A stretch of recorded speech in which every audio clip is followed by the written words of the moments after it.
See, this never happens to Mr. Parker.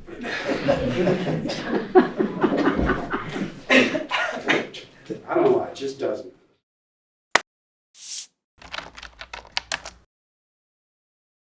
All right. Department 16.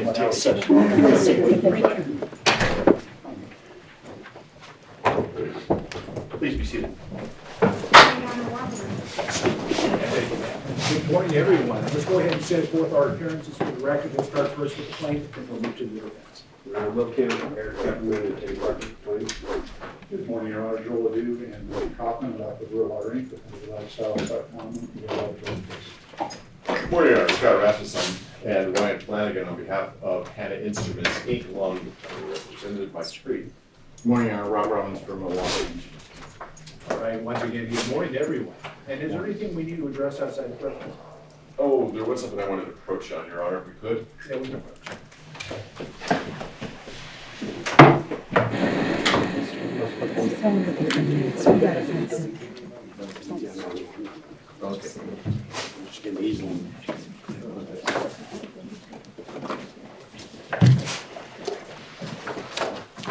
And all right, counsel, thank you. Is there anything else we need to address before we bring in the jury?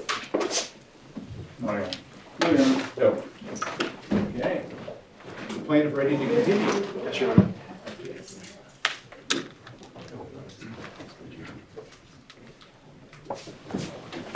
Hey, ladies and gentlemen of the jury, good morning to you. Good morning. I hope you enjoyed your evening. And we're going to continue to proceed with opening statements. And so I guess in that regard, Mr. Kemp, are you ready to continue? Yes, Your Honor. Thank you. Yeah.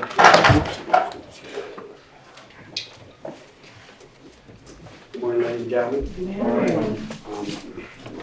I think I'm going to go probably about 90 minutes, maybe a little bit over. Mr. Parker's probably going to go 30 to 40. And we're going to turn over to defense counsel.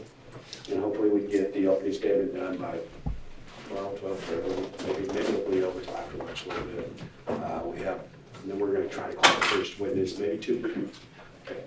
I want to start back with these titanium tubes because there were a couple things I didn't make clear. So these titanium tubes are not stock items. You don't get these off the shelf, all right? They were acquired by Real Water from the inventor of the product. His name is John Marlowe. I'm going to show you, here's the inventor. So let me tell you about Mr. Marlowe. He's the so-called inventor of the process they use to make the water. So, and he's going to come probably Monday or Tuesday. He flunked chemistry in college, and I'm not holding that against him because I didn't do so great in chemistry either. But I did not try to invent a real water product. He had no experience making alkaline water when he came up with this thing. The way he did it was he got these titanium tubes from a European gentleman in the 80s. He's going to tell you the story. He didn't just buy two, he bought 12 of them. And over the years, they slowly wasted away, dissipated, even though they're titanium, so we have two left. But he's going to tell you that he bought them from the European gentleman. Next, please. So this is the way he developed this formula. Remember I showed you this formula? And he added some chemicals in the first stage and some more chemicals in the second stage. That's really not important. But the way he developed the formula is he tested it on himself. He kept drinking it in various formulations. And he's going to tell you this, if he vomited, if he got ill, if he got nauseous, he changed the formula a little bit, tried another one. And this went on for months, if not years. So he was using himself as a human guinea pig to develop this formula, using these titanium tubes. After they developed the formula, during the time they were developing the formula, no safety studies of any sort done. Not by him, not by Real Water. There have been no safety studies done on this product. Next, please. So he sold these tubes. Remember, he bought them from the European gentleman in the 80s. So he sold all 12 tubes to Real Water, and he licensed the electrolysis process. Again, electrolysis is just a big word meaning that it's supercharged. So he sold the tubes, and he sold the process to a company called Real Water. And when we get into it, you'll find out that a man named Grant Jones owned Real Water. That's who he sold the tubes license to. Mr. Jones and his son Blaine Jones, they're the ones that actually got the company going, okay? So he gave them the exclusive license. So no one else in the country is using these titanium tubes. No one else in the country is using his process. And the reason they got the exclusive is they didn't want anyone else competing with them with this process of theirs. All right, so that's the titanium tubes.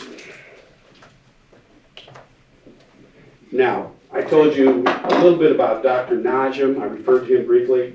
This is Dr. Najim. Hopefully he's the first witness up Monday. If he's the first one on Monday, you'll know we're on track. If he's not, you know we're falling behind or maybe getting ahead. But anyway, he's got a doctorate degree in environmental engineering. He wrote the 2 leading papers on the formation of hydrazine. And again, hydrazine is the rocket fuel we talked about yesterday. So this is the guy who wrote not one, but 2 leading papers in the world on how hydrazines form in a water manufacturing process. So he's going to go through this 4-part process, probably in a little more detail than I do. But he's primarily going to focus on stages 1 and 2, where the supercharging made the hydrazine. So that's where he's going to come in. That's Dr. Najim.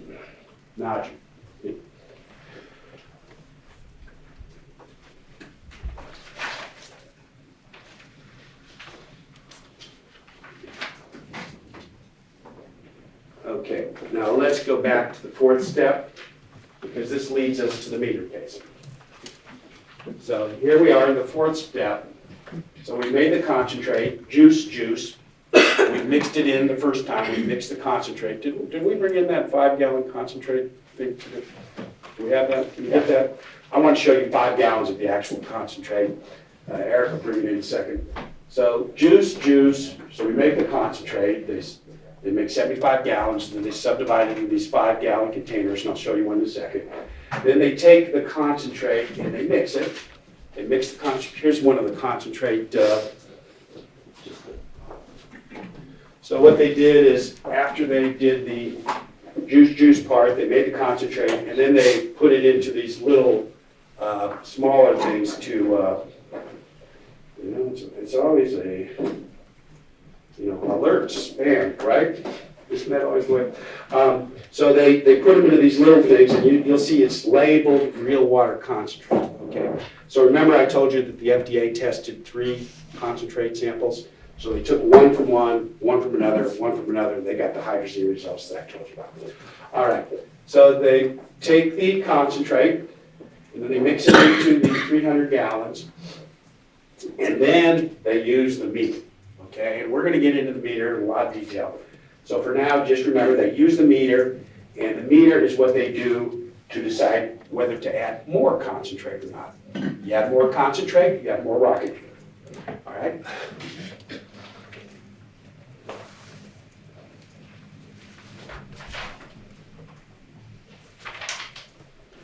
Now, let's go to Hannah, Milwaukee, meter defense. This is Hannah's logo. That's Milwaukee's logo. Next change, please. So, Hannah said that, you heard Mr. Rasmussen, he said Hannah was just a distributor. Only a distributor. All we did, ladies and gentlemen, is we distributed the product. Well, ladies and gentlemen, this is the Hannah catalog.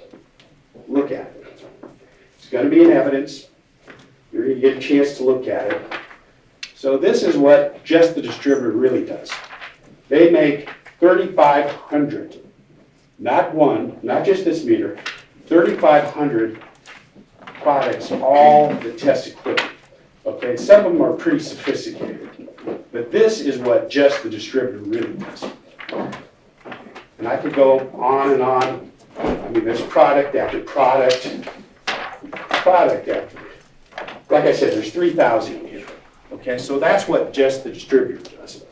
And let me explain to you how just the distributor does this. Okay, remember the next one, Shane? Just the distributor has a plant in Romania. And why Romania? Because it's cheaper to make things in Romania. Cheaper in Romania than it would be in England or France, for example, okay? So Romania is where the plant is. That's an actual picture of their plant. Okay, I don't know, that might actually be one of the buildings where the meter was assembled. Right, next one, please. So Hanna US, that's the company that Mr. Rasmussen represents. They have another company in Romania called Hanna Romania. Can I have the next one, please, Shane? So Hanna Romania makes the product. Hanna Romania buys the component parts, and they have one of the other companies make the product. And I'll get into that in a second. They distribute it or sell it to Hanna Instruments, and Hanna Instruments sells it to Milwaukee. And these are the meters. This is what we're talking about in this case. And then Milwaukee sold it to Real Water. So that's the way the product goes. Assembled here in Romania, flown across the United States to Hanna, which is in Rhode Island, goes to Milwaukee, which is in, I can't remember if it's North Carolina or South Carolina, and then it goes to Real Water. So that's the way the meter went. Next one, Shane. This is Carl Savaggio. He's a witness who's going to testify. He is the chief operating officer for Hanna, okay? Hanna US, chief operating officer. He is also, at the same time, same job, he is also the, I think he's actually the president, but it says vice president there. He's the president of Milwaukee. So at the same time, and this is not just a one-day thing, year after year after year, he holds both positions. And why does he hold both positions? Next one, Shane.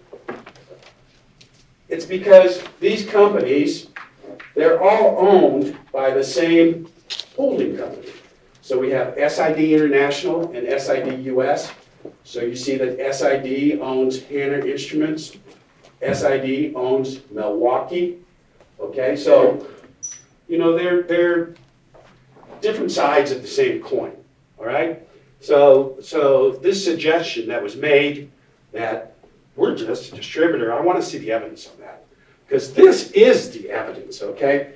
This is what's called an interrogatory answer.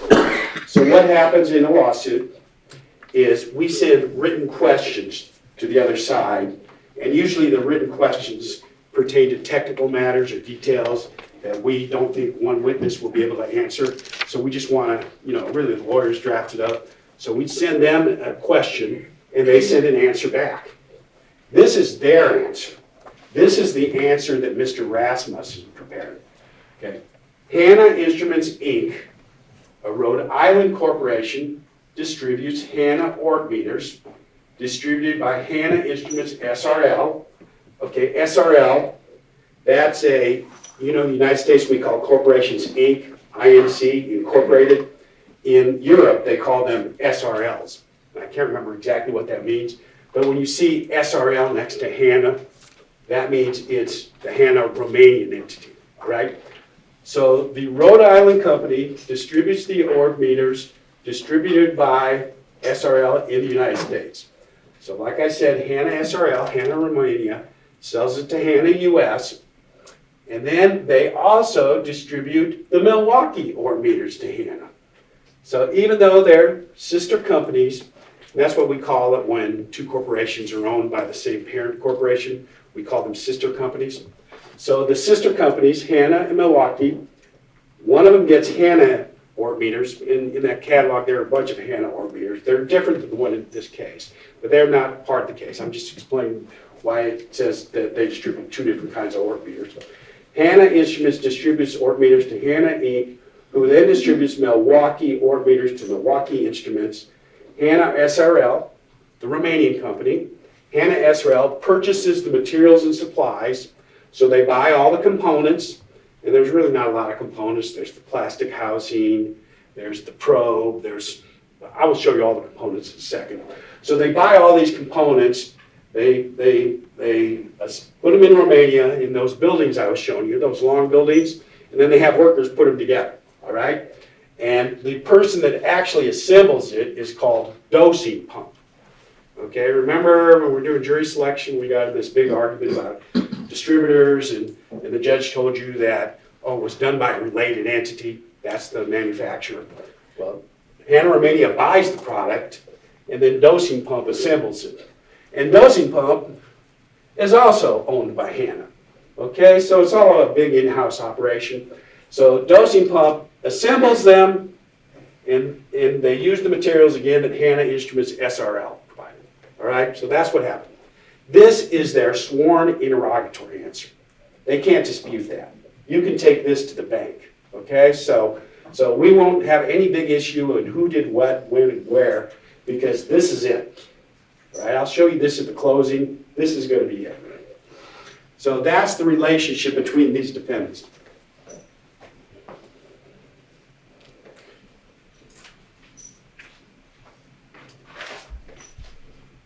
All right.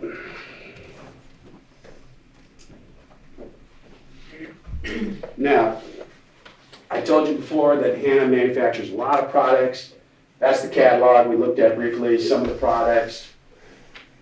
Chemical test kits, chemical oxygen demand, dissolved oxygen devices, pH testing, titration, I'm not even really sure what that is, magnetic stirrers, multi-parameter meters, photometers, relative humidity, refractometers, temperature, turbidity, mini controllers, process instrumentation. They make a lot of stuff, okay? And when you see the catalog, some of it's pretty sophisticated, okay? Pretty sophisticated equipment. And they have offices all around the world. This is straight from the catalog, which will be in evidence. This is just a list of all the countries they sell in. There's 44 countries around the world that they sell this equipment in.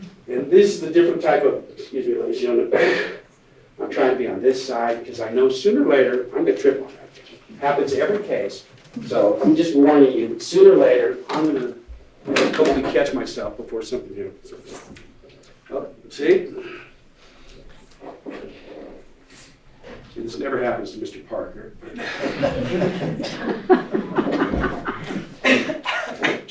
I don't know why, it just doesn't. So this is some of the test equipment sold by Hanna. pH testers, ort meters. And again, the Hanna ort meter is not involved in this case, it's the Milwaukee ort meter. And then the last one's my favorite, the coulometric titrator. This thing looks like it belongs on the Spaceship Enterprise, okay? It is a very sophisticated device. Again, the case doesn't involve it. We're just trying to give you a feel for what Hanna makes and doesn't make. Next one. This is the product that's involved in this case, okay? This is what's referred to as the MW500 ort meter. And this will be in evidence. You'll all be able to touch it and play with it. And it doesn't produce any electricity, so don't worry about shocking yourself. But the two parts, well, the part we're really going to be talking about is this part. This is called the probe, okay? Right here is the probe. And the reason it's called a probe is because you stick it in liquid and you're probing for the results of what that liquid is. So this is called the probe. Now this is very important.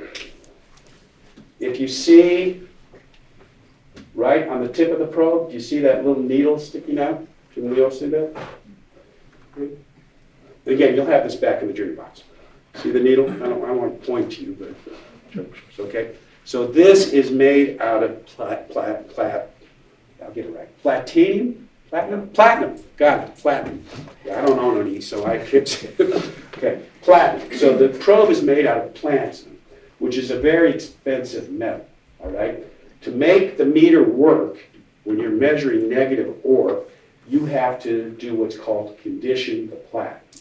And I'm going to get into that. But that's why this tip is the important part of the meter in this particular case. So anyway, and I'm going to show you a video of how this actually works. They stick the probe into a liquid, and then a readout comes, an LED readout comes. And it can be either negative or positive. Okay, it goes up to 1,000, and then it goes down to 1,000. So it can go positive 1,000 or negative 1,000. In this case, we're dealing with negative 1,000. Because remember I told you they made the concentrate negative 550? So they're supercharging it, they're getting negative ions of electricity. That's what the intent here is. So they take the 550 in the concentrate, and then the final product is supposed to be 225. Remember, they cut it. They take the concentrate and they cut it into the 100 gallons. So this is what the ORP meter is used for, to ensure that this is negative 225. So they stick the meter in, and if it's not negative 225, if it's, say, negative 130, and you're gonna hear testimony about what happened in October 2020, the measurement there was negative 130. If it's negative 130, they go get more of this stuff, more of the concentrate that has the rocket fuel in, and they add it. So that batch has more rocket fuel. And that's why the meter is involved in this case. Next one, Shane, please. So let me explain to you what an ORP meter is. Okay, ORP means oxygen reduction potential. Okay, we're just going to be saying ORP in this case over and over again because it's hard to say oxygen reduction potential, all right? So they measure the oxygen reduction potential, and that just means how much the liquid can potentially reduce oxygen. So the thought process here is that alkaline water is a good antioxidant. Okay, so they're trying to reduce the oxidation potential so it'll bind. You know, I think you heard one of the jurors say something about trying to reduce acid reflux. That's the idea here, okay? So you've got to measure that.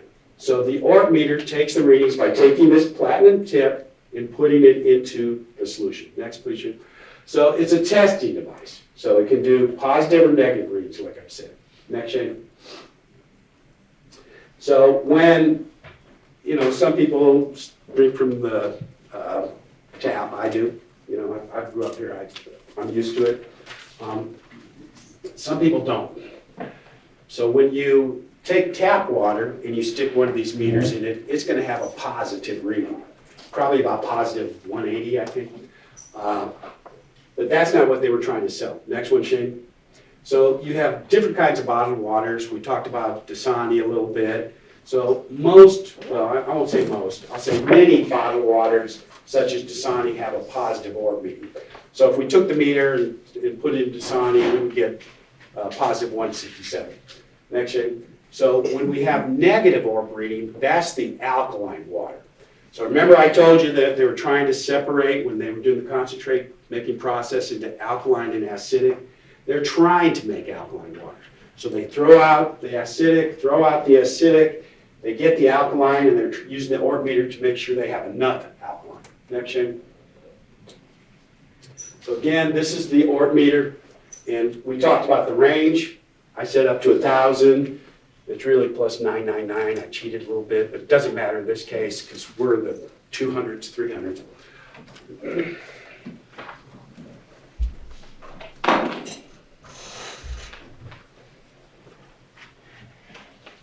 By the way, ladies and gentlemen, if you ever need a break, I usually say this at the opening, I forgot, just raise your hand, okay? This isn't a contest, you know, and sometimes we see jurors squirming a little bit and we think, oh, I said something wrong. You know, it's really, they just need a break. So if you need a break, you know, just raise your hand. I'm flexible, I can stop and start the opening of the witnesses anytime, okay? So if you need a break for any reason, just raise your hand. During the whole trial, not just now. All right. So,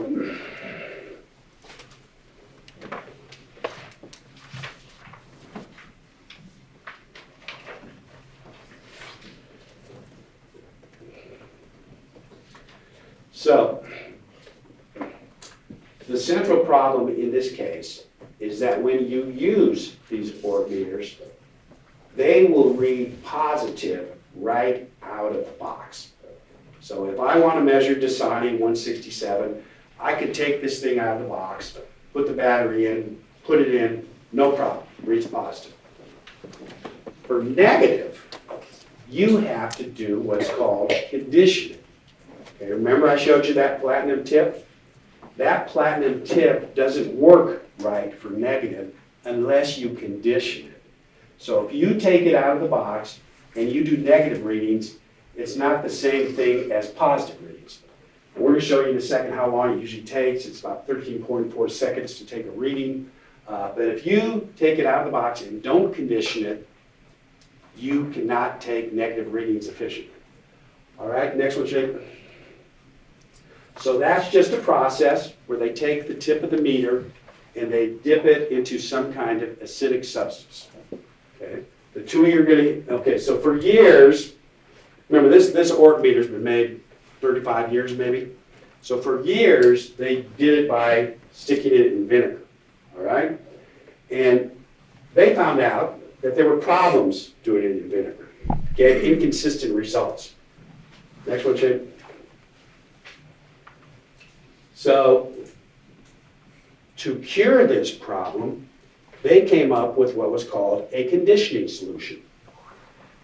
And the problem that's described in the literature, which I'm going to show in a second, is that it is taking inconsistent readings, all right? You know, a test solution may be really negative 150 and it's measuring at negative 100, negative 200, whatever. It is not consistent, okay? It's not working right. It's like a thermometer. You stick in your mouth, you know, it measures 5 degrees higher, 5 degrees lower. It's just not consistent. So to solve this problem, they started selling what's called a conditioning and oxidation kit. Okay, and again, conditioning, the platinum probe, to work right for negative, you've got to condition. All right, next one, please. This is product literature for the conditioning kit. This is not the product literature they put out for the Orion meter that I'm going to show you in a second. So when they were trying to sell this conditioning kit, they told everyone, well, this is why you have to use the conditioning kit, because to get to negative, the platinum probe has to be in an unnatural condition, oxidized. So you have to condition it before it's oxidized, before it will work to take negative readings. So before they had the conditioning kit, this was the problem. In many cases, the probes did not get a consistent and complete coating of oxidization, and this contributed to inconsistent readings. So they had a problem. For negative readings, it was inconsistent. To solve the problem, they came up with this conditioning kit. And these are their words from the product literature. This problem has been corrected by the use of the conditioning kit.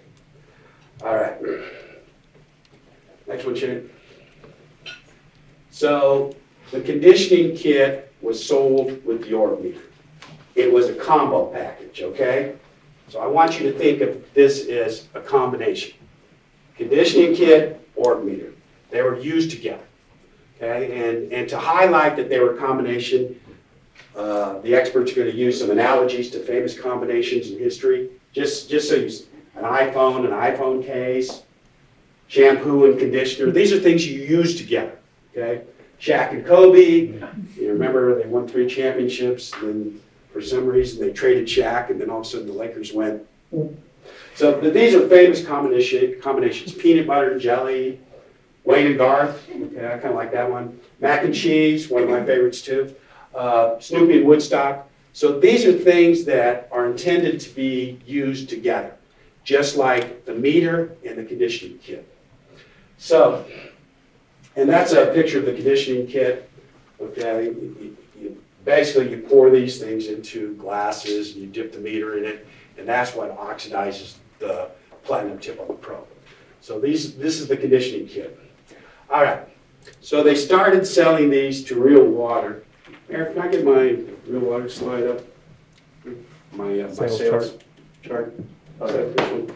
Yeah, I think we're done with Dr. Najim.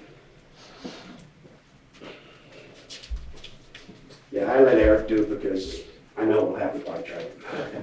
I'm like Vanna White. Yeah. Well, you know, we could say a lot of things. All right, so this is going to be on the big board. So Real Water, you're going to find out they started in 2010, 2012. Started small, they got bigger as time went on. Like I said the other day, they kind of latched their wagon to the UFC, and as the UFC grew, they grew because they were using the UFC fighters to promote their product. But anyway, so at the beginning, you see they're buying the conditioning kit, buying the conditioning kit, buying the conditioning kit, buying the meter, okay? And then we have the problem that developed. In June of 2017, Hannah in Milwaukee discontinued the conditioning kit. So this was the kit that they made to solve the problems of inconsistent readings, and we come to June of 2017, and they discontinue it because it was toxic. That's the reason they discontinued it. The conditioning kit was toxic. So, Real Water, a man named Jeffrey Desitel, former vet, he's going to be here to testify. He sent an email to Milwaukee saying, hey, we need some more conditioning kit, because you can see they just bought 2 in 2017 there. So in December 2017, he sends an email saying, hey, send us some more conditioning kit. And so Real Water emails back saying, hey, can't use the conditioning kit anymore because it's toxic, all right? And so, Will, let me stop you 1 second. Just reverse it. You said Real Water. yeah, Real Water sent Milwaukee the email, okay? Real Walker was asking to order. See, Mr. Walker, he pays attention. Sometimes he pays too much attention, but he pays attention. All right, so they sent an email. Mr. Desitel sends an email, and he's going to be here to testify, hopefully Wednesday, I think, we've got him scheduled. And so they say, can't get it. And so the conditioning kit, to use the conditioning kit, you would stick the probe in for 5 minutes. That's it, 5 minutes, okay? Conditioning kit for 5 minutes. They discontinued the conditioning kit because it's toxic. So Mr. Desitel, and we'll have his email, he says, well, what should we do now to condition the probes? And they say, use vinegar. Okay, first problem with that.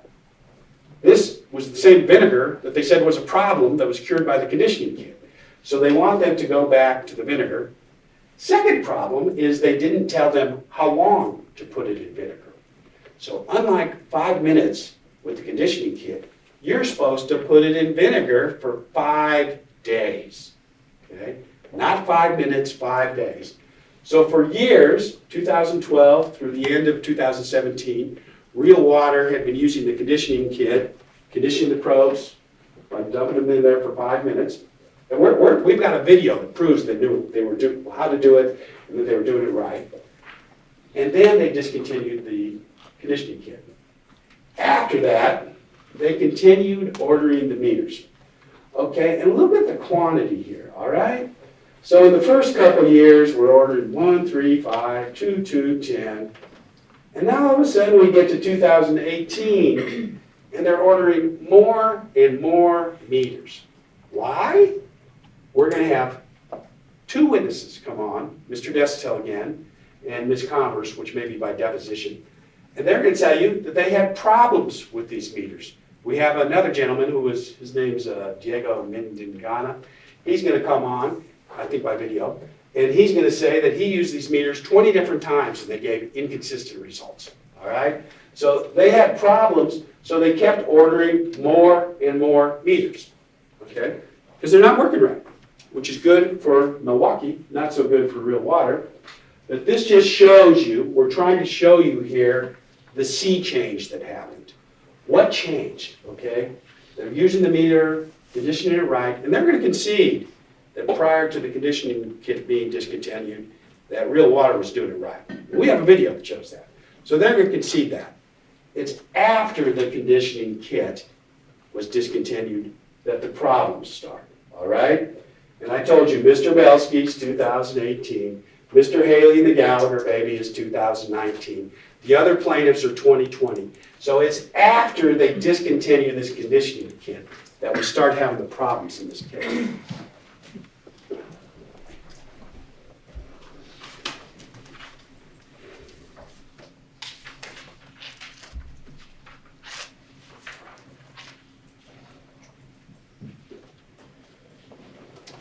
And by the way, before I forget, ladies and gentlemen, this is what's called demonstrative chart, demonstrative exhibit. It's not evidence, but all these invoices that we're referencing, those will be in evidence. I've just put them on a chart, summarizing for you so I don't have to, go through real, pretty tedious if I did it the other way.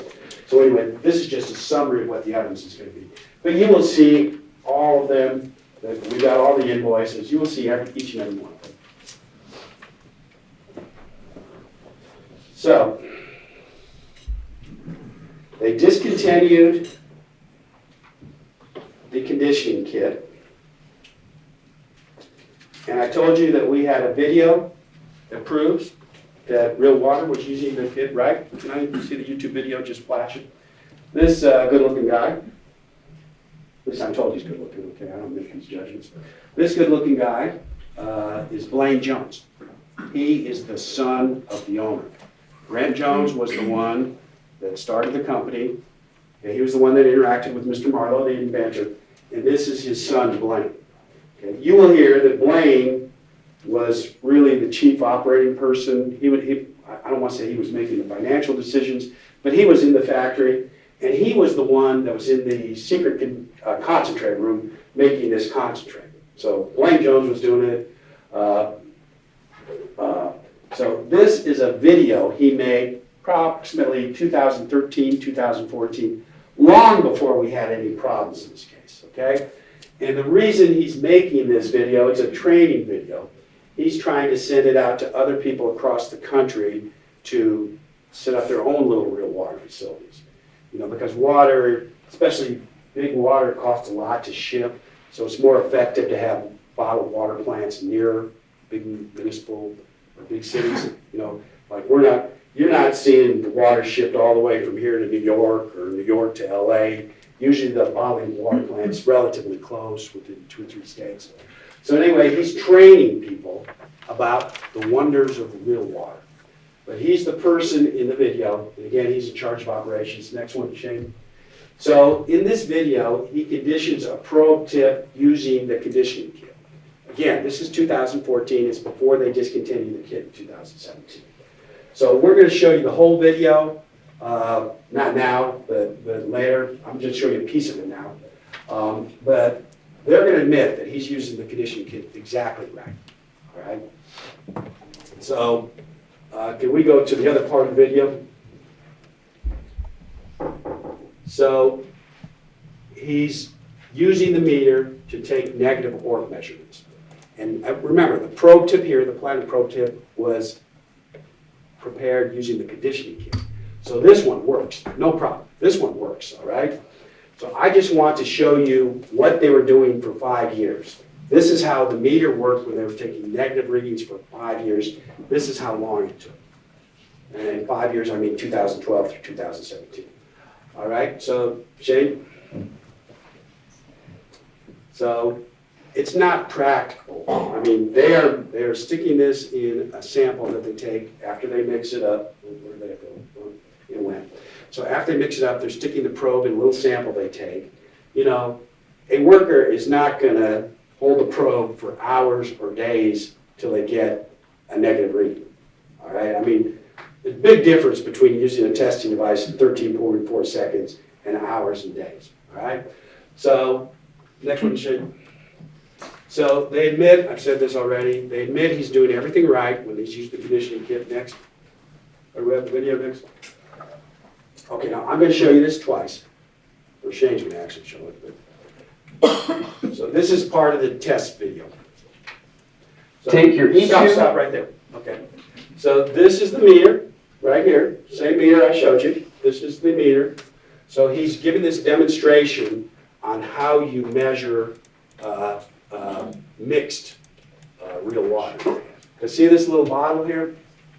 For a while, they were selling little, I can't remember if it's 4 ounces, 6 ounces, or 8 ounces, but they were selling these little bottles, you know, little blue bottles, kind of like the Play Wicked. I don't know if you've ever seen it, when they bring out the little bottle.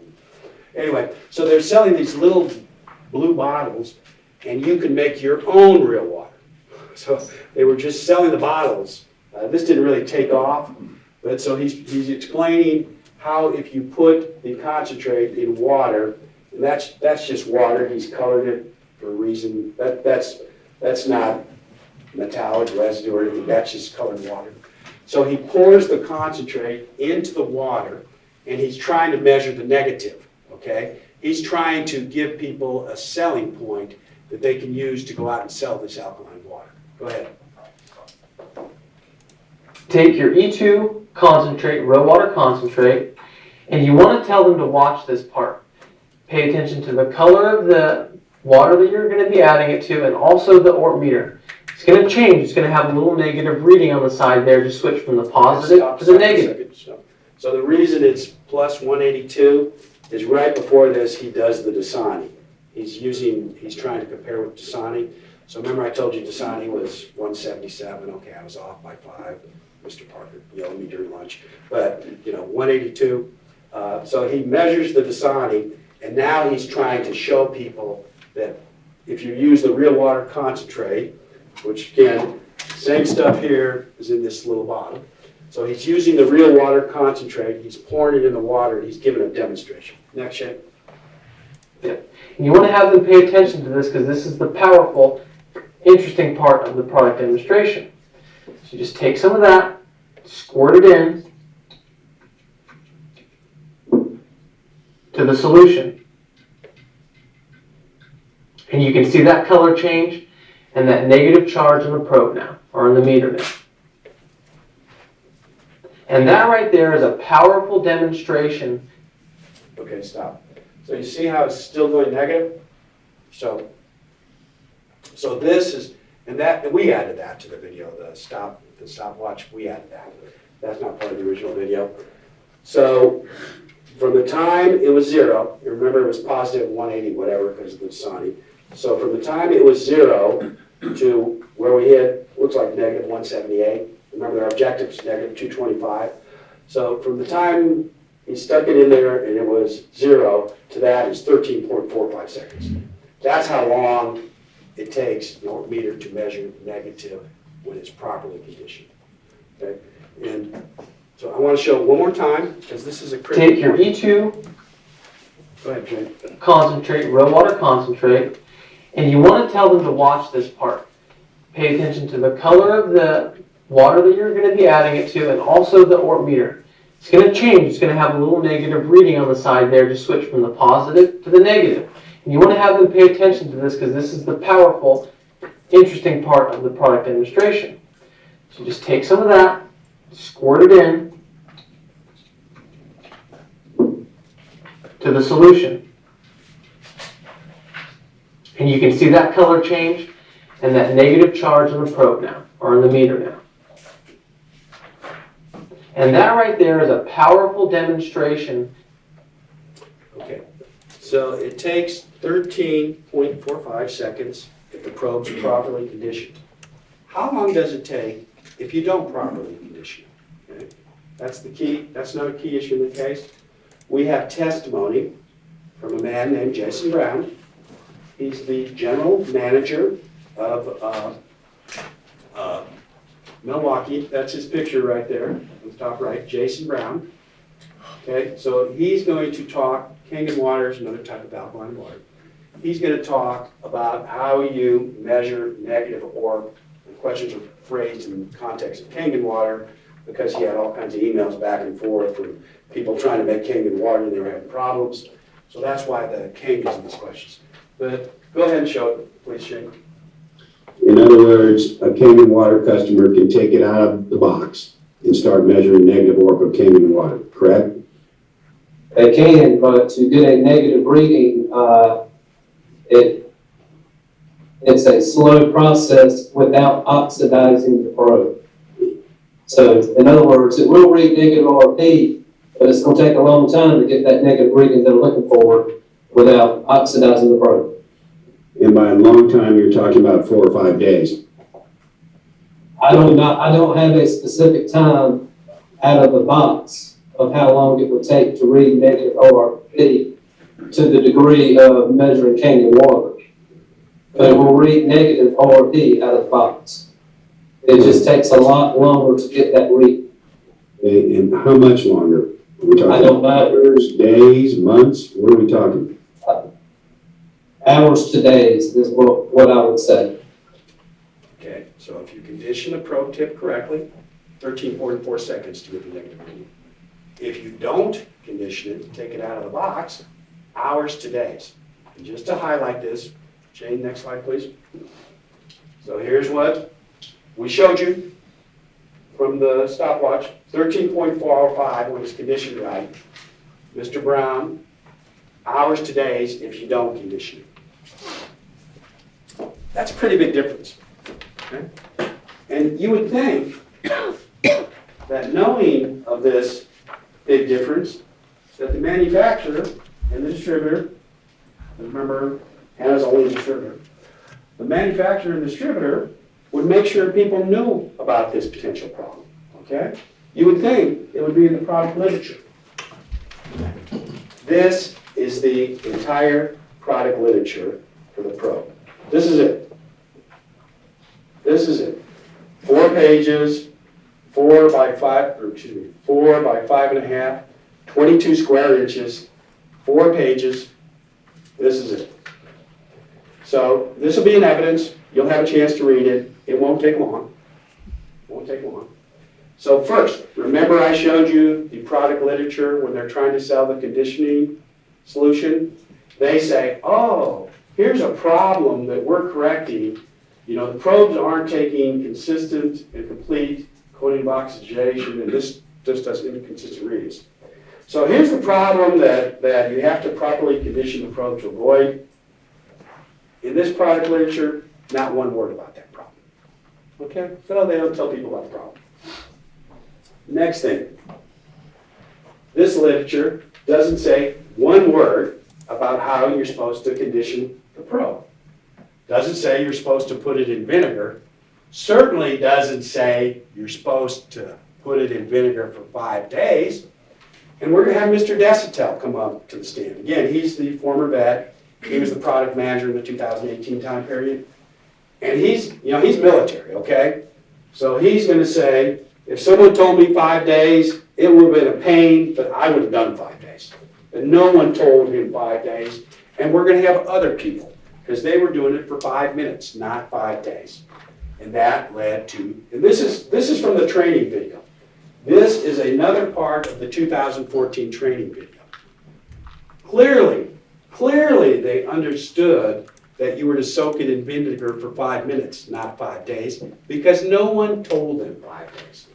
So the central issue in the failure to warn case is, did this little piece of paper,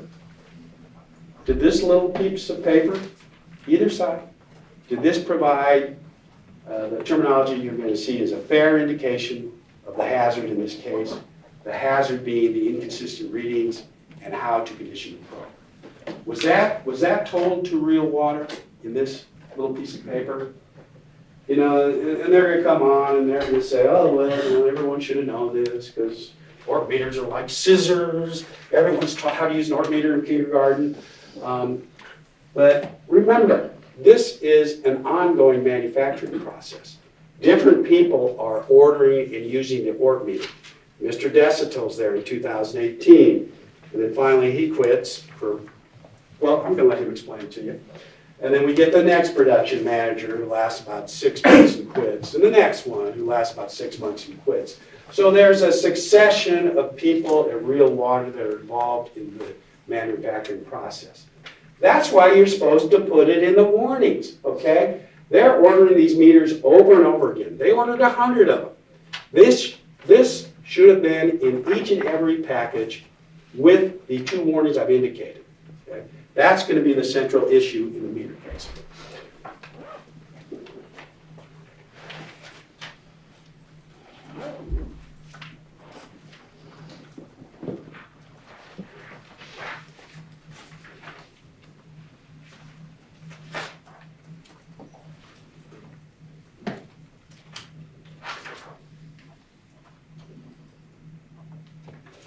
Now, I've already told you this, but I want to emphasize it because it's important.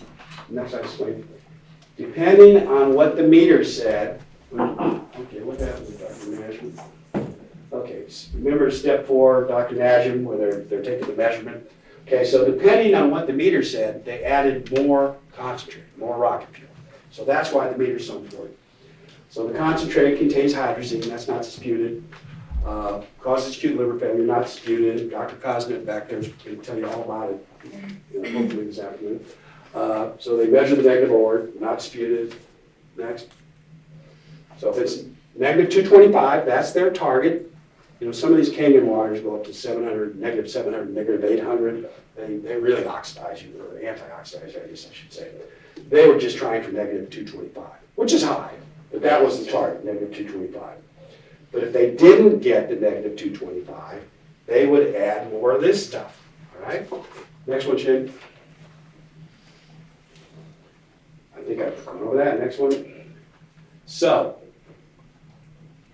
we are going to present sworn testimony from real water employees. The primary employee is going to be this guy named Casey Aiken, kind of like Clay Aiken, the country singer. Clay, he doesn't look like Clay Aiken, but Casey Aiken is going to testify.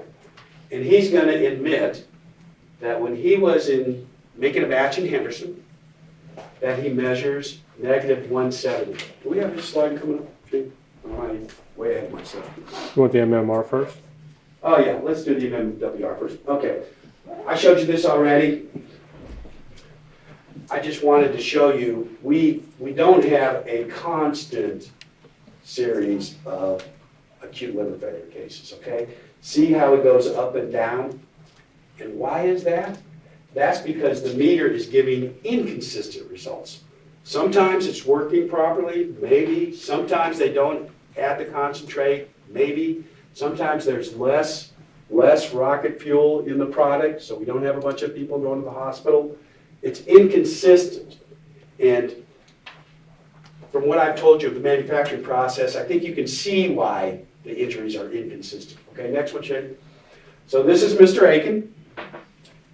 He grew up working in the timeshare industry.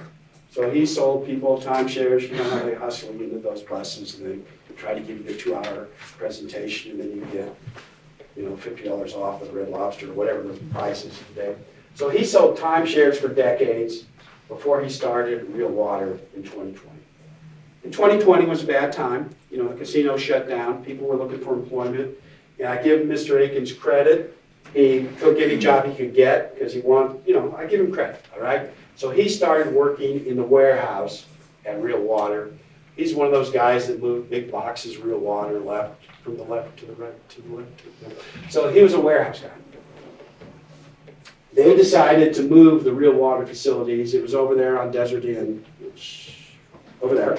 So it was over there on Desert Inn, and they decided to split it up into 2 facilities. And this is really not that important, but I just want to explain why he's rehired.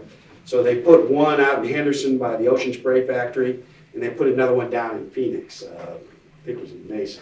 So they split it up, and when they started splitting it up, his job's eliminated. And so after his job's eliminated, which was in August of 2020, he's rehired, okay? Blaine Jones, again, that's the owner's son, I told you.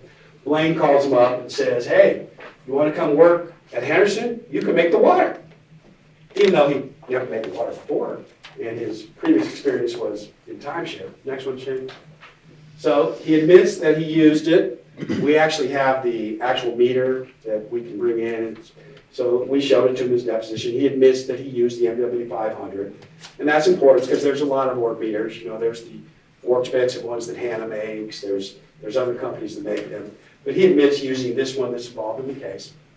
So he was supposed to get the 225. That's the negative they want in the mix. And instead, he gets 170. So what does he do? He calls up Blaine Jones on his cell phone and says, Blaine, I got a low reading of negative 170. I'm supposed to have negative 225. What should I do? Blaine says, put in more concentrate. Add more rocket fuel to the product. So he dumps multiple gallons more. And again, I don't really blame Mr. Aikens. They didn't train him. He was in the warehouse before. He has no background or anything. I don't put any personal blame on him. He was just a worker. But he dumps more of this concentrate in. All right? That is what we call the super bad batch. And the reason that's the super bad batch, remember I showed you the MMWR where there was the big spike in August 2020? There are a lot of little spikes, the 2018 spike with Mr. Belsky, the 19 with Mr. Haley, the Gallagher baby. But the 220 was a big spike. And that's why there's 4 plaintiffs here from the 2020 era. And that's why the 5 babies that I showed you that flew to Salt Lake, they're 2020s. And dozens of injuries in 2020, okay? Dozens. The Southern Nevada Health District identified 21 probable cases. All right, so again, we go to the concentrate. They took the concentrate samples from the exact same place that Mr. Aiken made the super bad batch. They took the 3 concentrate samples, they being the FDA. So we know there was hydrogen in the product. All right, so punitive damages. Mr. Parker told you about this at the end of the case. So issue number 1 on real water is going to be the amount of compensatory damages. And I'll get into that in a minute, but I want to talk about punitives first. Issue number 2 is going to be yes or no, whether real water should be liable for punitive damages. And then I skipped an issue. No. Okay. And issue number 3 is going to be the amount of punitive damages. All right, so punitive damages. The judge is going to give you lots of instructions on this. Next one, Shane. We're going to ask you to check yes on the box. There's going to be a verdict form. It's going to have 2 boxes on it. You're just going to check yes, no. Yes means yes, punitive damages. No means no punitive damages. So what did Real Water do wrong, other than what I've already said? So what did they do wrong in this case? Next. So they developed this product with Mr. Marlowe. He's the human guinea pig. But they didn't do any safety studies. Think about this for a minute. This product was sold throughout the United States on the shelves of Costco, Whole Foods, Terrible Herbs, everywhere. No safety studies on the final product before it was sold. No safety studies after they started selling it in 2012. No safety studies whatsoever, other than Mr. Marlowe drinking it until he threw up and then changing the formulation. Okay, next one. They didn't follow standard water bottling safety procedures. And I'm not going to spend a lot of time on this because this is going to be so obvious that I don't have to spend time. Every single person that testifies, Mr. Desitel is going to testify, Patty Converse, Mr. Pham is going to testify, a guy named Tom Pham, who was the quality assurance director for part of 2019. Some of these people tried to get them to follow safety procedures. They were no longer with the company. Okay? So they didn't follow the standard safety procedures. Then there was a big inspection. There was a big inspection company called NSF. That's a third-party inspection entity. It's hired by the big retailers to try to do inspections on products they buy. So in this case, Costco has a standard procedure that any food product that goes on the shelf of a Costco or water product has to be inspected once a year by this company called NSF. So NSF went into Real Water. They did an inspection in December of 2018, and they found multiple violations. I'll show them to you. One of their written findings was there is no one qualified here to make safe drinking water. That's what the inspection company found. There is no, and I'll show it to you. I'll show you on the report. There is no one qualified here to make safe drinking water. So what did Real Water do? They hired Mr. Pham. Again, he was the quality control director for a brief period of time. He came in, he tried to clean things up a little bit, put traps so there won't be so many rats running around. He tried hard. I'll give him credit. But he was trying too hard. And so, no more Mr. Pham, he's gone. But he's going to testify that he's worked in a lot of food and beverage companies. He's from the San Francisco area. He's going to testify that this was the worst manufacturing facility for food or water he's ever seen. Okay? Now, this is the one that for some reason really irritates me. Okay?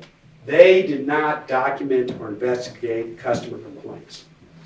There's a procedure that we're going to be talking about. It's called HACCP.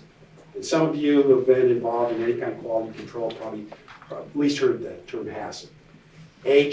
HAACP. And NASA developed that in the 60s as part of the space program, 60s and 70s. And it basically has a series of checkpoints where you check to make sure you're doing things right.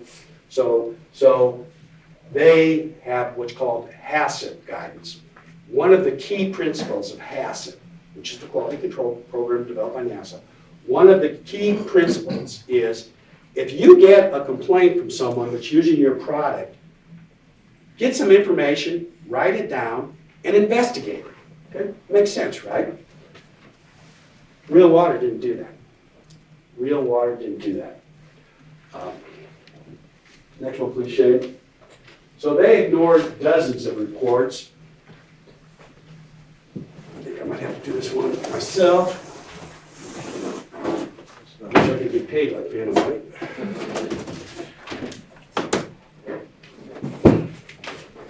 Oh, good thing Mr. Pepperman's here. I'm on. Okay, he's on. All right.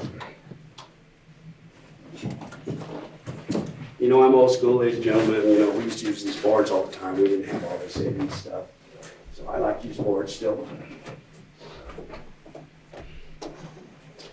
So this is what's called prior incident, prior problems with the product, okay?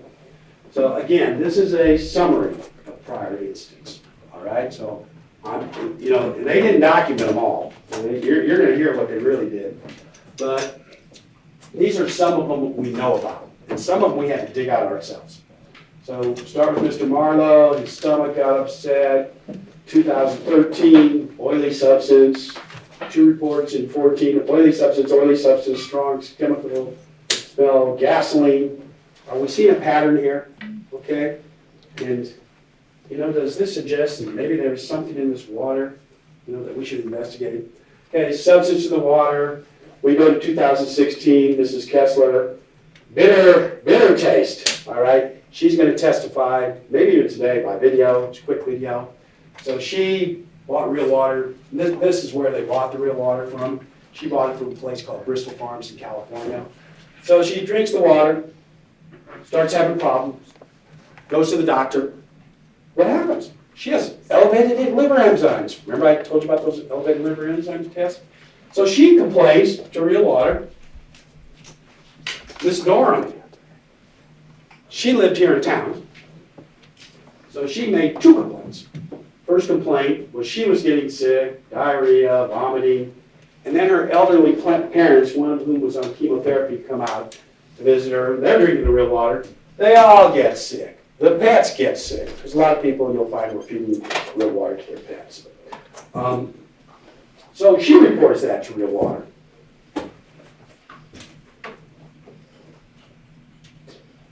West, distance and taste. Eaton, this guy must have just had too much time on his hands because he took real water and every day he measured the hydrogen in it, hydrogen peroxide, okay? It's tough to measure for hydrazine, but he was measuring some hydrazine component and he found all these elevated hydrazine results, told real water about it, you know? And you'll see his report. Mr. Gelman, smelled foul, tasted like chemicals, bitter aftertaste. Mary burned her throat. That's all we have. That's all they put on the complaint form, Mary. I mean, they didn't even get her name and phone number. Jeez, what kind of investigation was that? But so Mary burns her throat. Willis, intestinal cramping and nausea. Fisher, he was an airline pilot in Florida. He's going to testify by video. He drinks the stuff.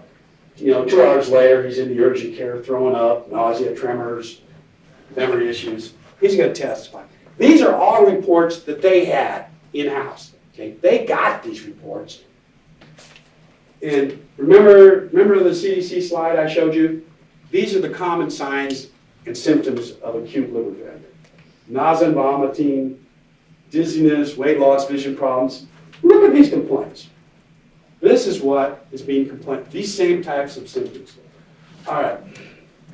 This one really gets me angry. This guy went to the hospital here in Las Vegas. His wife wrote Real Water an email saying, my husband is in the hospital. The doctor says it's because of your water. This was the kind of complaint they had on May 26, 2018. Okay. And you'll find out. I told you about Mr. Desitel. He was there in the 17-18 time frame. Didn't tell him about any of these because, you know, he's military, okay? He's not going to put up with this kind of stuff. And he'll tell you that if he had been told about any of these things, he would have shut down the operation and done an investigation. But they didn't tell him about any of these. You know, then we have another one in late 2019. Remember I showed you the spikes? Okay. This is from the Southern Valley Health District Court, hospitalized woman, liver failure, and then we have others that we'll talk about. So, they didn't investigate any of them. And remember when Mr. Odou asked you all about questions about whether your employment gives people free things if there's a customer complaint? Remember those questions?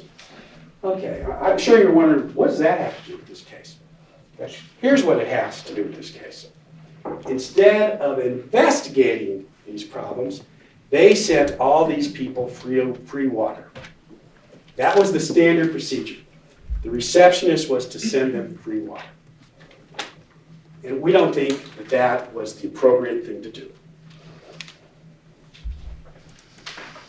So, as I've said before, you're going to hear a little bit about HACCP. I mean, this is just common sense, okay? Someone's having problems with your product. Someone's in the hospital, and the doctor says it's your product, and you don't even investigate that. We think that merits punitive damages, ladies and gentlemen. All right. Let's go to Patty Converse. And some of these are nice people, okay? I'm not saying these aren't nice people. She worked for Real Water. She was hired as the receptionist, okay? I think this was late 16 or early 17. So she works as the receptionist for 6 weeks, and I think she was a really good receptionist, all right? But then 6 weeks later, they promote her to the head of quality control. 6 weeks after she's hired as a receptionist. Had no experience whatsoever in quality control, bottled water or elsewhere. Next one. And she's going to admit she wasn't qualified. I mean, she tried hard, but she was not qualified to be the quality control director. You don't put the receptionist in charge of quality control because you want someone who will investigate these complaints, okay? You don't want someone who's just going to send people free water, which she did an excellent job. No one has complained that they didn't get the free water. Okay, and this is what she's going to tell you. They told her that if someone complains, send them free water. That's it. That's what was done. All right. And then she's also going to say the ORC meter didn't work right. And again, we'll show you the time frame. All of a sudden, they start ordering more ORC meters. Next one, please. This is, it looks like a Marine drill sergeant, right? Okay. So, Mr. Dassel is a veteran. They hired him back in 2017. Go ahead. They told everyone he was the quality control director. Well, they told everyone but him.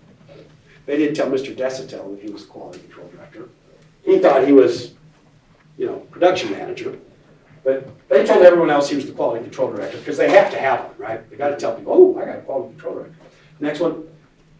He wasn't told about any of these prior incidents. Not told about any of them. And this guy's military, by the book. So he's going to come to the stand and he's going to tell you if he'd known, and I just showed him, I think, 10 or 15 of them. If he'd known about them, he would have done the right thing. Shut the plant down, start an investigation. What's going on? But he didn't know, so he couldn't do that. Next one, please. So, second punitive damage issue involves Milwaukee and Hannah. Now, we already talked about the failure to warn issue. You're going to decide whether or not that little piece of paper met the requirements under the valid law for an adequate warning. Next one is, why are Hannah and Milwaukee liable for punitive damages? Okay, they knew the probe tip had to be properly conditioned. They knew that, all right? And the reason we know they knew that is they made a conditioning kit for it until 2017 and told people, use the conditioning kit to solve this problem. Didn't tell users about this problem. Next. So I call it a skimpy user manual. I don't know. I don't think Skippy's in the eye of the beholder in this case. Size of 2 cocktail napkins, but I thought it was pretty skimpy. But the most important thing is, it didn't give the key information that people needed. People should have been told that if you don't condition these probes right, it won't take proper negative readings. And again, positive readings, no problem, but we're not dealing with positive readings in this case. We're dealing with negative readings. So they didn't tell people this. So they sold the product to fix the problem, but then they quit selling it, and I'm not faulting them for stopping to sell the conditioning kit, okay? Because it was toxic. I mean, no one in their right mind would use a toxic product after being told it was toxic, obviously. But they didn't develop a replacement. They kept the product out in the field, knowing that, and by the product I'm talking about the MW500, they knew that the probe tips had to be conditioned. They took the conditioning kit off the market, and they didn't develop a replacement, okay? There are replacements on the market that we could have directed people to, but they weren't making them. So they didn't develop their own replacement or tell people to use one of the other replacements. Next one. And they didn't add the warning. Okay, I guess they get a little credit for coming up with the conditioning kit in the first place. But when it was taken off the market, they should have told someone. They should have said, hey, Shaq is not here, all right? The combo is broken up. You got to do something else. They should have done that. They didn't do anything. And most importantly, all these people that for 5 years have been conditioning the probe tip for 5 minutes in the conditioning solution, now all of a sudden they're supposed to do it in vinegar for 5 days? Well, at least tell them that.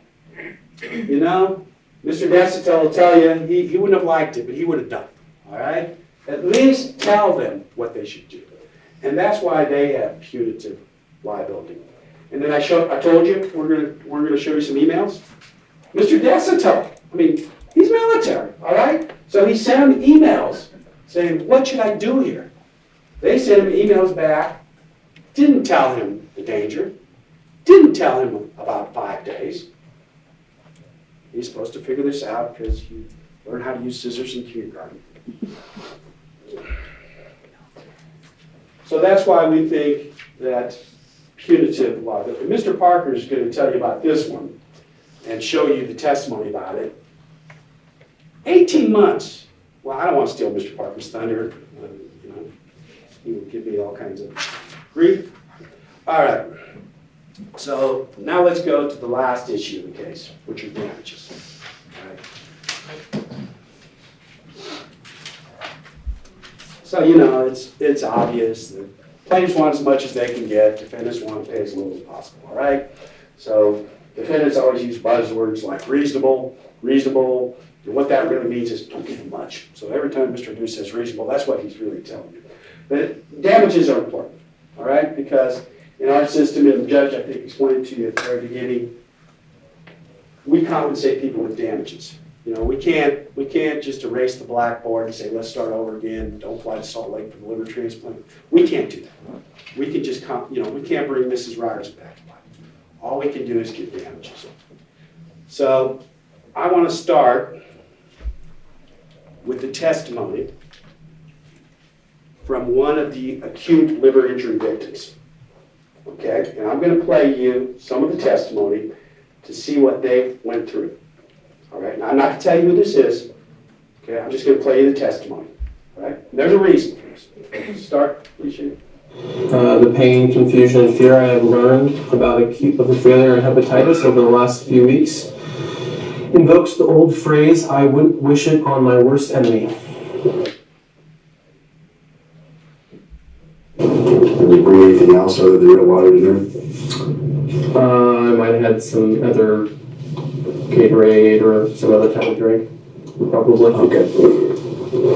Okay, so basically you started getting sick that afternoon, right?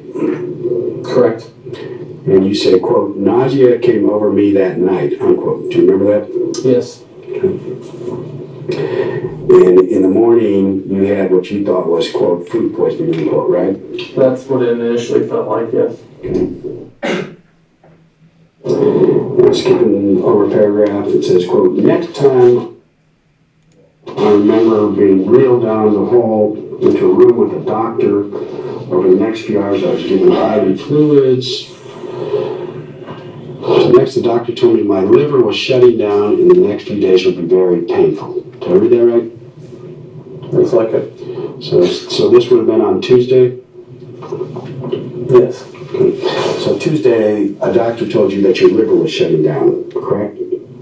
I believe that was what the doctor said, yes, if I remember correctly. Again, I was pretty out of it, but as far as I can remember, yes. Okay, and you walked from the hospital to the hotel? Yeah, I was just down the street, maybe 100 yards or so, 200 yards. Okay, and you say, quote, I left the hospital on the hardest, less than a block walk I've ever experienced, unquote. Did I read that right? Yep. Okay, and you were stumbling and you fell on the ground over 15 times? Sounds about right. So 15 times in 100 yards? Yep. Okay, and you weren't in good shape, I take it? I was not. But you started getting worse at home. That's what it says. Yeah, over the next couple of days, I mean, as the doctor told me at the hospital that the next few days were going to be very hard, and I definitely did continue to get worse. Okay, you got worse than you were when you were in the hospital, when you were stumbling the 15 times, walking 100 yards to the hotel? Yeah. You were worse than that even? Yep. Okay. All right. I was throwing up blood and not able to hold anything down, and Okay. So anyway, they checked you into the hospital, right? Yep. And you say, I was diagnosed as critical and rushed into the ICU. That would be the intensive care unit? Yep. So they checked you into intensive care. Yep. Okay, let's stop for a minute. We're going to get back to that person in a minute. These are the 7 plaintiffs in this case. All 7 of them went to the hospital. And let me give you some more detail, starting with Orion Gallagher. And this is Orion at Salt Lake City Hospital. So let's start out again with the normal liver function test I showed you, but I just want to remind you the readings. So the ALT range, this is normal, 12 to 78. This is what a normal reading is. AST, 15 to 27. This is a normal reading. All right? This is a hospital record that you'll have from Orion Gallagher. AST, 1542. ALT, 2257. This is, in one case, over 1,500, in the other case, over 2,200 above normal.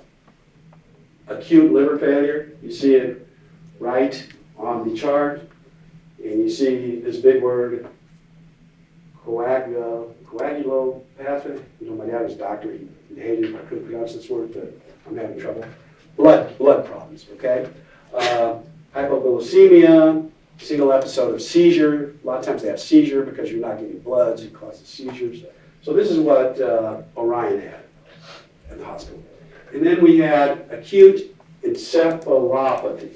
Okay, I think I came closer than anyone else in the courtroom will get, but encephalopathy means brain swelling. Okay, your brain is swelling. He has acute. That means serious brain swelling.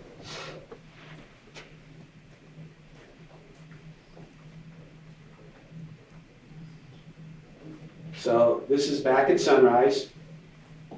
They put him on a flight for life. Emergency jet transport from Sunrise Hospital in Las Vegas to the Children's Primary Care Hospital in Salt Lake City. That's the transplant center. Okay, they specialize in children. So they put him on a jet flight. And Camille carries him in her arms from Vegas to Salt Lake City. So we get up to Salt Lake City, and we have same basic problems. The ALTs have gotten slightly better, you know, and yeah, I wonder why you drink that good airplane water and all of a sudden your liver functions get better. Anyway, so his ALTs get slightly better, but now he's having a mental problem. And again, brain swelling, okay, and throughout the day he's getting worse and worse. So he's got 46.5. They measure how big your abdomen is. And so when they brought him in, it was 46.5, and then it blows up So he's got swelling in the abdomen, so it's blowing up almost 10% in just 13 hours. And he's not drinking or eating anything. So they put him on what's called the liver transplant list. You know, how does this work? They don't have livers for everyone who needs one. Okay, so they prioritize this. There is a list. So if you need an emergency liver transplant, you go on the list. And some of these people on the list have been waiting weeks, some have been waiting months, some have been waiting years, okay? It's wherever you're at on the list. So they put him on the list. He was in such horrible shape that he was moved to number 1 on the liver transplant list on the entire West Coast, okay? Jumped over all these people that had been waiting. He was put number 1 on the list. Then they had to counsel Camille. This is a acknowledgement form. You know, when you have certain procedures done in hospitals, they have to inform you of the risks. So they give her a bigger piece of paper, which, you know, is an informational sheet. And then this is the acknowledgement form that you've been told everything. Remember I told you, oftentimes they don't work, okay? So this is the informed consent form she signs.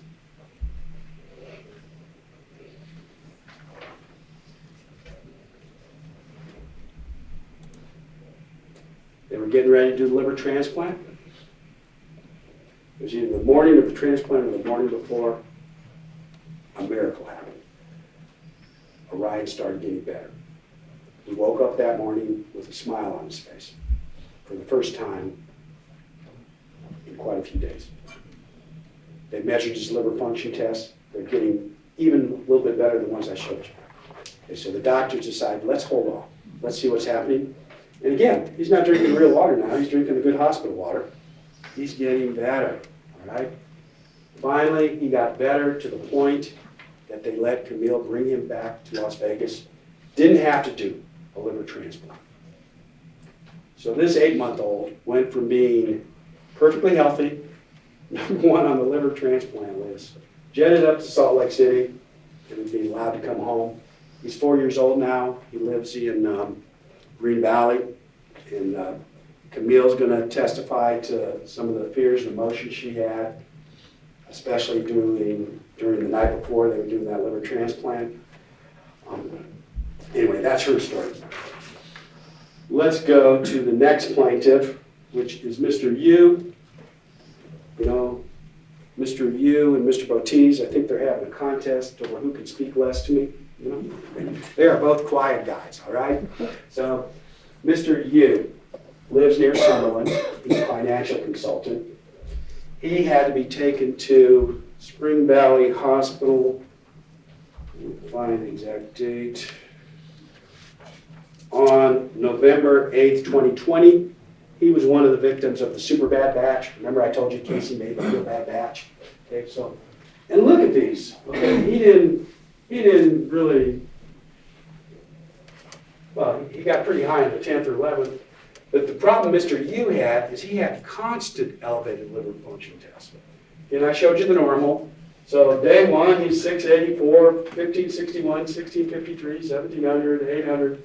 And so he's in the hospital for a period of 13 days. Most of those days in ICU. And then finally, he starts coming down, you know, and this is a concerning range. If you went into a doctor's office and measured this range, they would get you to the hospital right away. But after what they'd seen, the 1600s and the 1700s, they let Mr. Yu out. So he was in the hospital for 13 days with acute liver failure.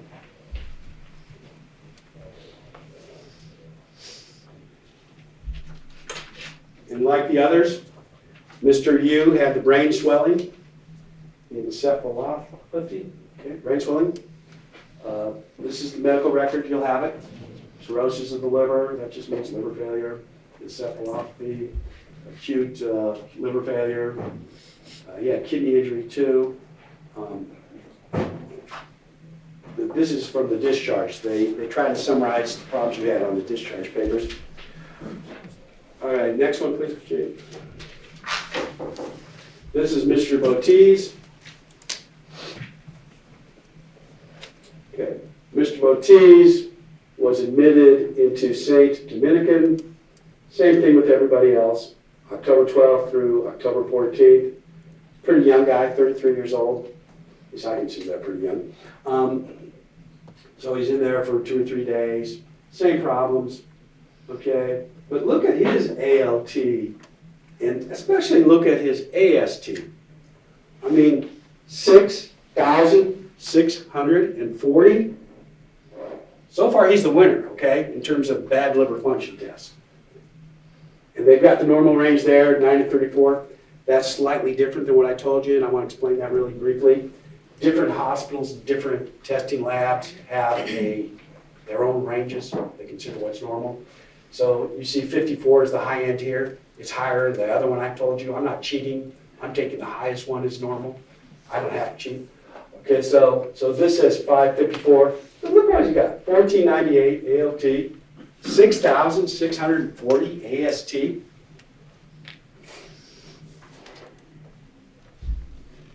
Next one, Shane.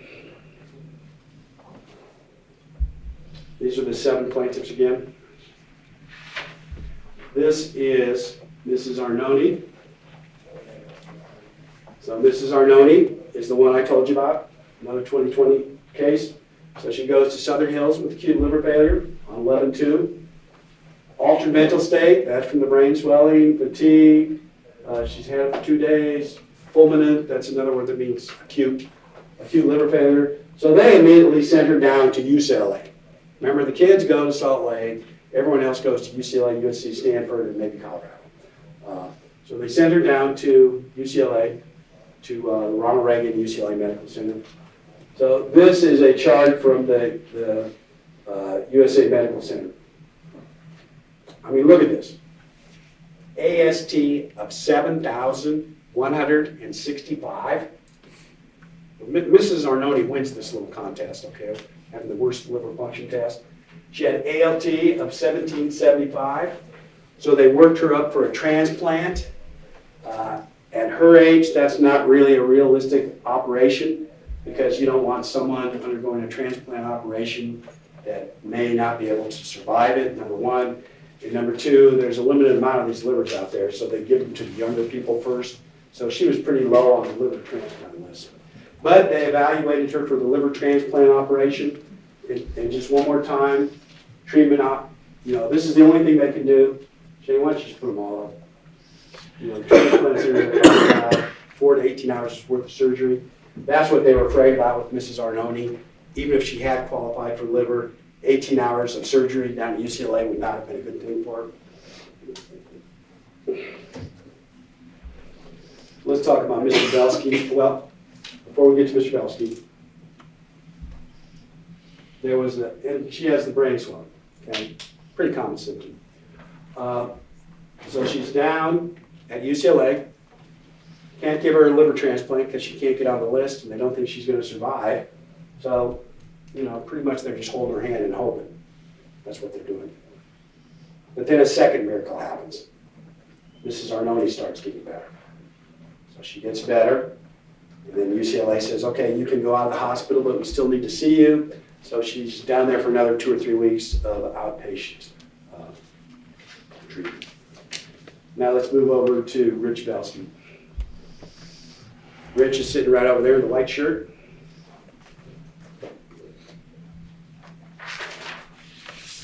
So, Mr. Belsky, he went to UMC Hospital. So this is a list of the symptoms. Confusion. Okay, comes in, he's confused. And when you get brain swelling, you're confused. Fatigue, elevated LFTs. I'm going to show you those in a minute. LFT just means liver function test. Non-intractable vomiting. That means it keeps happening over and over again. Nausea, weak, acute liver failure.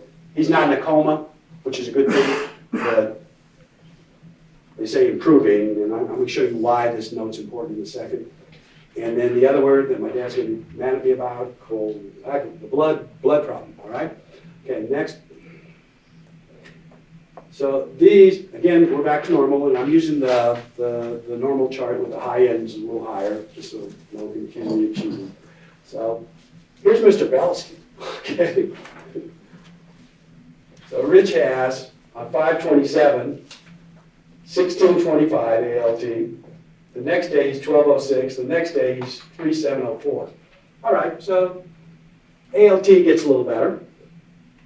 AST, 1302, 3640. And the very next day, another 3,000 reading. Okay? So let's do a little comparison here just to put some of this in perspective. So this was Orion Gallagher up at Salt Lake. So his AST is 1542. And they put him #1 on the liver transplant list. All right? Mr. Belsky, 2 days in a row, he's twice as high as the baby. 2 days in a row. Next, Mr. Botez, you know, he doesn't say much, but he 6,640. That's 4 times as high as the baby. Next, and this is Mrs. Arnone. I already told you she wins, okay? 7,000. So these people were not, by any stretch of the imagination, in good shape. Dr. Hudson's going to explain their medical condition, what they went through to you. Hopefully he's here sometime next week. Well, I rephrase that. He will be here sometime next week. Okay? So, you know, and all these people, you know, you see them sitting there and maybe they look good now. All right? That's what well, I can't predict what Mr. Odou is going to do, but I know him pretty good over the last couple of years. He's going to come up and say, oh, these people look good. These people, just like Dwayne Jones said, were seriously injured, okay? Let's go to the last one. This is Ryerson. That's Kathy Ryerson. Her 2 sisters are sitting back there. Pat and Judy, they've been here almost every other day. I think I've introduced them to you a couple times. So she was admitted twice. She went to the hospital twice. So the first time's on 9/19/20, and then they let her out on 9/21/20, so she's there 2 or 3 days. Ambulatory, they brought her in by ambulance. Okay. Then she had to go back to the hospital because she's got hepatic encephalopathy, brain swelling. Brain swelling from liver failure. All right? Acute liver failure, encephalopathy, brain swelling, partial seizures. So they take all those little test things on your chest, and those are called EKGs. So she's having seizures, partial seizures. Liver problem of unknown cause.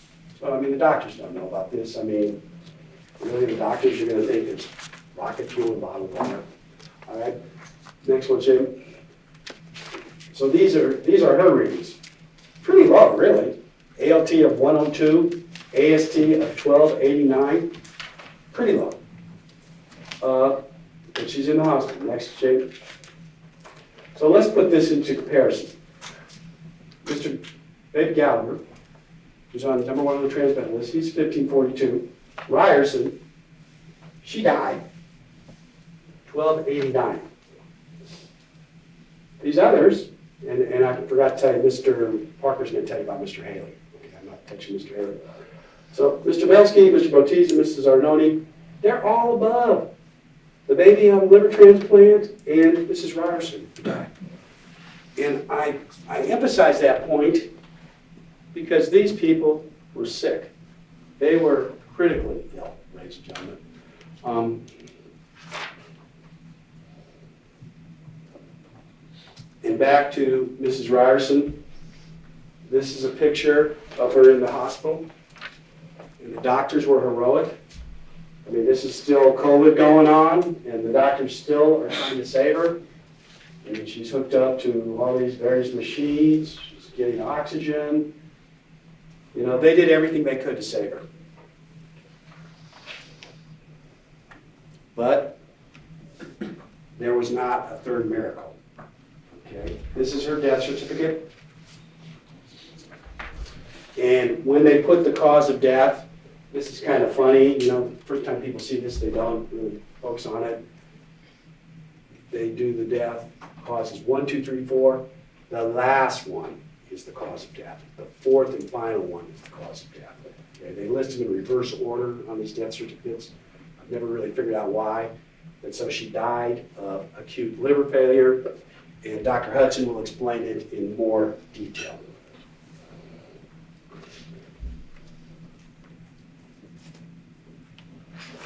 All right, let's go back to the acute liver failure case I was playing you some testimony from. So, and before we play this, Shane, I want you all, in your minds, guess who this is. Okay, just in your mind, guess who it is. All right? Okay. All right, Shane?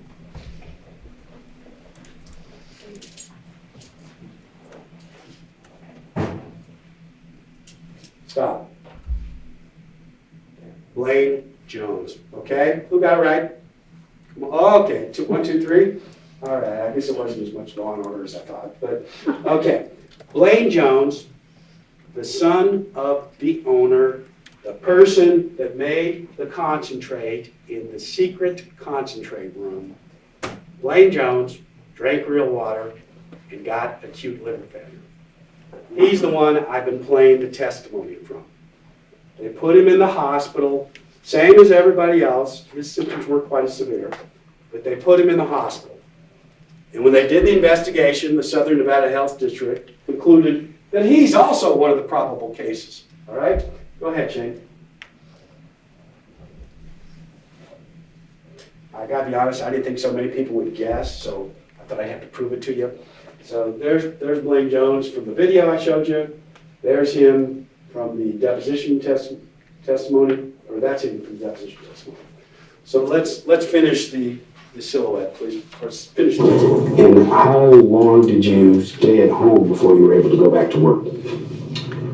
I want to say it was about a week and a half. Okay. So since we've got about a week and a half to Tuesday morning, you were pretty much put out of commission for 3 weeks. Is that about right? Yeah, I mean, I was still extremely weak and out of it even at that point in time, after that point in time. Okay, and it says,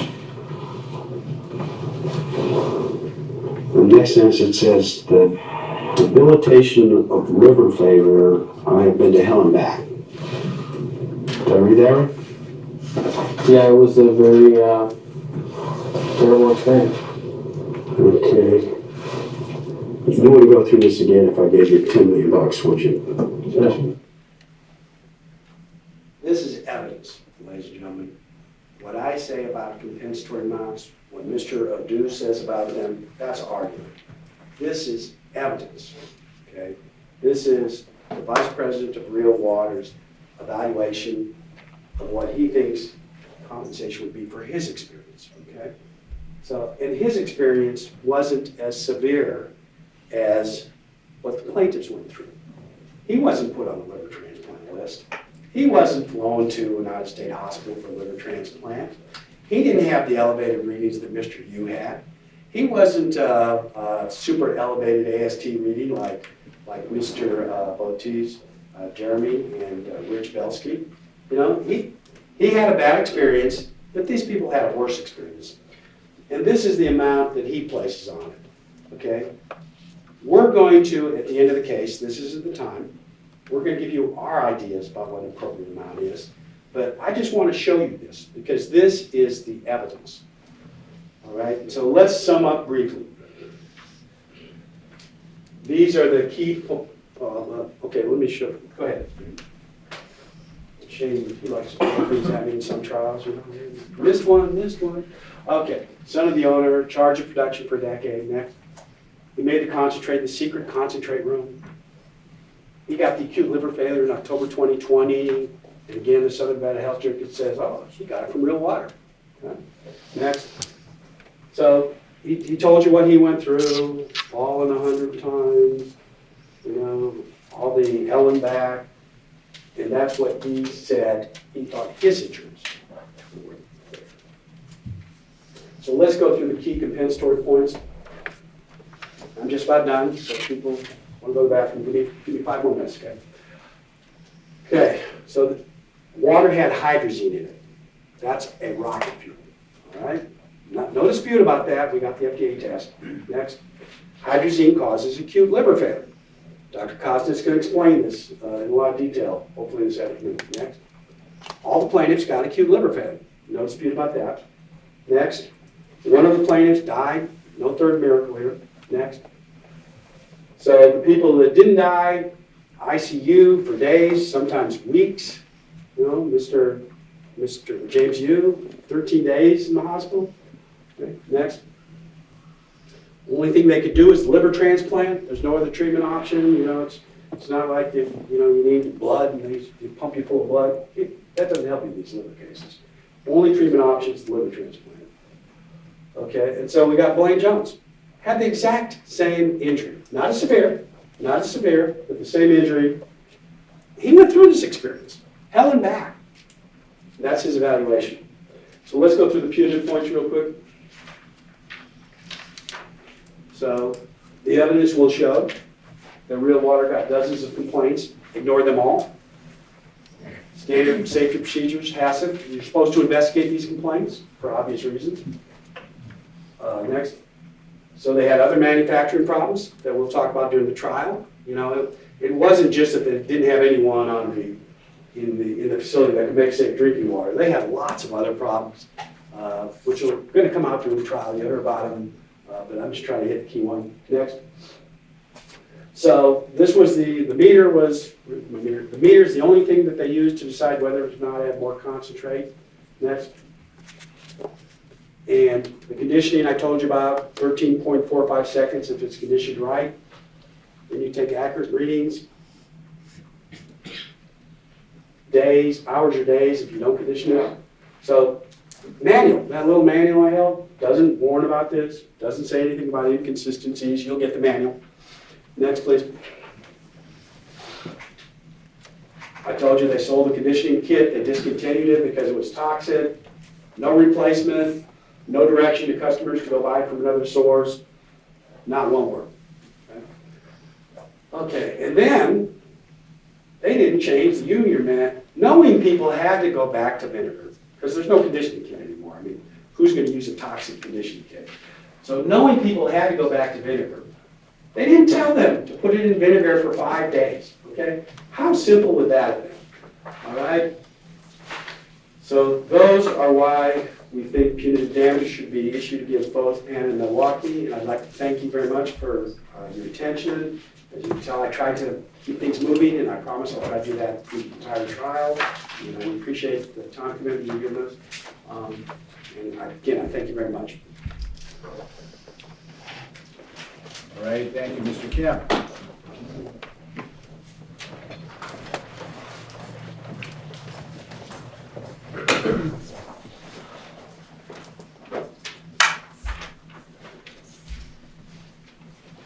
All right, ladies and gentlemen, I think it's time for a break, don't you? And what we're going to do, we're going to take them to the jury deliberation. Yes, sir.